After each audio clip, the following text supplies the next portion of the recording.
Hello, so today is the 17th of March 2021 and today is a quick video about my mum and her cancer. It's an update video, it's not really a YouTube video, and I'm going to cut to the point and say she's okay.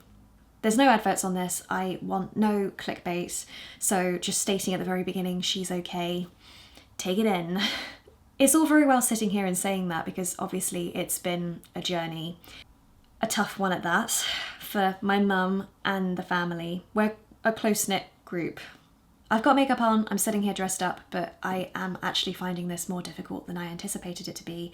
So I don't know how I come across, but this is hard. So where do we begin? Well, let's go back.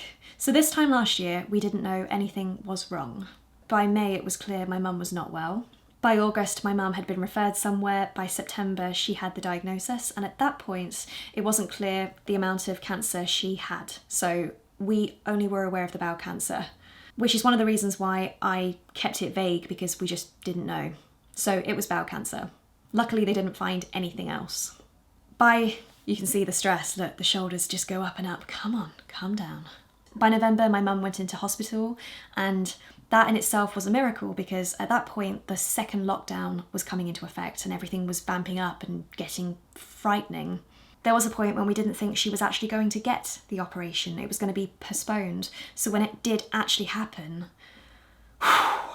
despite having the operation, things didn't go quite to plan. I know she went in again, and actually her experience in hospital she has described as being traumatizing.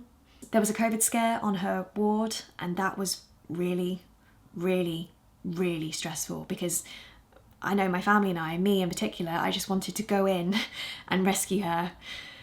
I've never felt like that before. That was really tough, the fact that we didn't have the ability to support in the way that we would normally do in a non-COVID world. And this is the same for people all over the world and country right now. We've had to adapt, but that doesn't make it any less easier, harder to deal with. Not being able to sit beside my mum in the hospital, not being able to care for her when she came out because I was still working. I didn't want to put my mum at risk. I didn't feel like I could be there for her. It was just leaving the medical professionals to it and just praying that all went okay. So one aspect of the operation was to remove the cancer and the other was to give her a stoma. So for my mum, when she went in, she didn't know what type of stoma she would end up with, and she has one that can be reversed. Some stomas are permanent.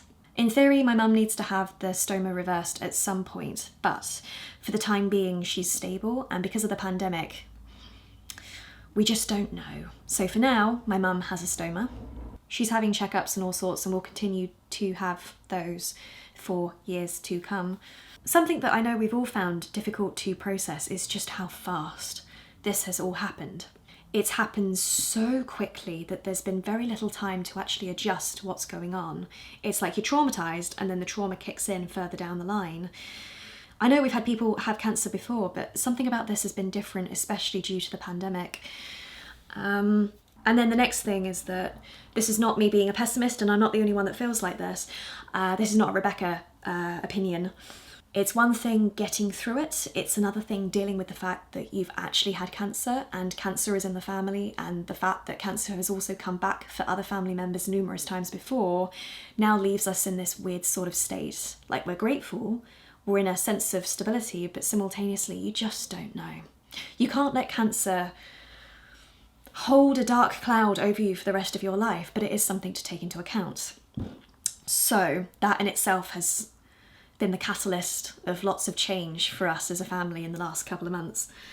And I'm finding that really difficult to comprehend. Not just that, I mentioned this briefly last year, the fact that, time's moving on. I'm getting older, my parents are getting older. So there's going to come a point where, I'm going really deep here, but it does bring up a lot of this. I need to breathe, hold on. I am exceptionally grateful that we are where we are and that things were not worse, that my mum did not contract COVID. That was probably one of my biggest fears. Or her dying, of course. No, that's the biggest fear. I'm happy that things are more stable now. I am grateful. I don't know how I come across, but I'm grateful. I am so grateful for WhatsApp. I'm so grateful for Zoom. I'm actually grateful for the nurses because there was a point when my mum couldn't really do anything. She couldn't even hold her phone. So the nurses spoke to us instead. So that was, yeah. So Mum, I'm really, really, really proud. She doesn't really watch these anymore, but yeah, proud. For the record, I'm proud. I am so proud of my mum. I'm proud of my family. As for advice for anybody who is trying to support a loved one or a family member in hospital for whatever reason during this time, just know that you are doing all you can, even though you're not doing what you feel you should be doing at the time that things are happening, because, hey, we're in a pandemic. Trying to conclude, that's where we are. If things change, I will let you know, but for now, things are okay. There's no way to end this because that's it. She's okay. She's okay. She's okay.